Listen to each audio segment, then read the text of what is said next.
way, he's made important contributions in other areas that I've highlighted on the screen, and Sean will talk about some of them in the talk. I think his contributions go beyond this as well. So most of us view Portland State as one of the best programs for preparing doctoral students in undergraduate mathematics education. While there's credit to be shared, the majority of the credit goes to Sean Larsen and the incredible dedication and guidance that he's provided for his students. So from the list that I've highlighted, they're all either emerging scholars in the field or have already made fundamental contributions to our discipline. Finally, on a personal note, oh, stop it. This is nice.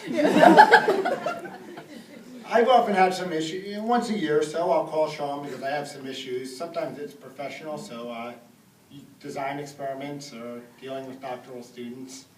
Other times it's outside of academia, balancing work and family, raising a son. Sean's always had the time to write multiple emails and usually give me a half-hour conversation, which I've always appreciated. So without further ado, Sean Larsen.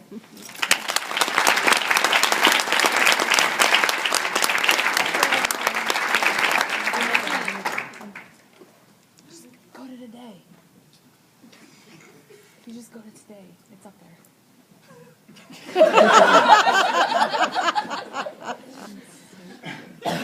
Sometimes you just have to do your own problem solving. Did I do it? Yep. Yeah, there and back again. Okay, so I have two subtitles here. So this is I'm only going to give you one task. Your task is, see if you can figure out why these would be reasonable subtitles for this talk at the end of the talk. Besides the fact that Erin said, when I suggested this, that I had to use it because she loves hobbitses. Yeah. All right, so I got invited to do this, and thank you, by the way, a year ago. And I thought it would be a useful service for the next poor sucker that gets invited to do this, to talk a little about what happens in between the time you get invited and the time you show up here and you act like you are prepared to give a talk. And since I am an educational researcher, what I did was I came up with a framework with ovals and arrows. It looks like this. And I want you to notice that, actually I tried to make it so the arrows only went like this, just to let you know that it's really like a spiral, a death spiral. So you're afraid to give a terrible talk, and then you reflect, have I ever done anything that would warrant giving a plenary? And then you think of all the things and think of all the reasons why they're not good enough, and then you go back up into the fear of rethink it. And so you eventually, months later, you transition from what can I do that will make them not hate the talk and think they wasted 45 minutes to something a little more healthy, like, have I actually done anything that I'm proud of? So I got a little bit of traction with that question and came up with a couple of things which Keith then spoiled in the talk. So I'm done. Basically, I did an algebra thing. Pretty good with PhD students. That's it.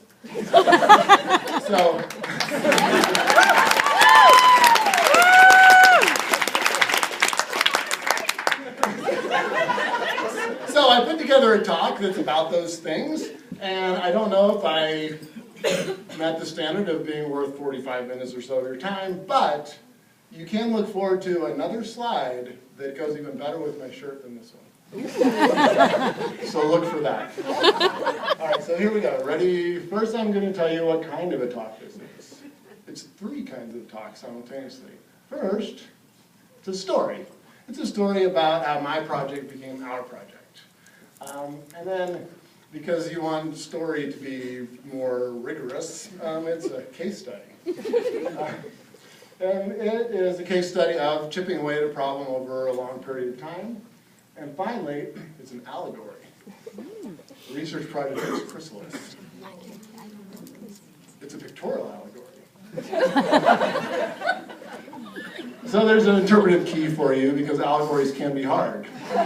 Is this about a cave or other things? So you have a caterpillar, that would be an EE student. Then you have the project, and then you have beautiful butterflies come out the other side. So, I'll have you know that Facebook says that I'm 74% right brain, so I could deliver a talk to you in an allegorical form if I wanted to. But I may be one of the few people that has that split in my brain, so I'm not going to do that to you. I'll just give a regular old talk. So here's an outline of this regular old talk. So I'm going to use the story format. It's going to have a beginning. The beginning goes a little like this. And I wish you had had me do this when I wasn't so old, because I cannot read these. These letters are too small. And those are at a horrible angle. So let's just pretend like I'm the person that prepares my talks and knows what the slides say. So let me know if I'm not talking about what's on the slides. So it should say something like that I did a dissertation and then I got rejected by NSF. Did I say twice? Yeah. It's actually 4 times, but only twice for algebra.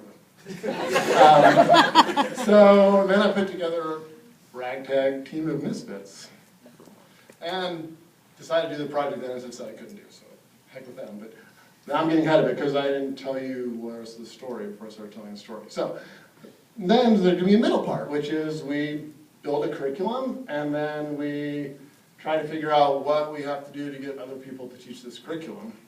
And Estrella starts studying inquiry-oriented teaching. Kate designed a concept inventory, and Mark built a transition course and started studying axiomatizing. So these are the things that happen in the middle of the story. And then at the end, no, not the end, the new beginning of the story is that Australia puts together a much more impressive team than I ever did. And starts to actually take on the job of helping mathematicians and others teach with the curriculum. And then I put together another ragtag team of misfits and take on a new challenge. So, but before I do this, and let me warn you, I am a major league sappy crier. So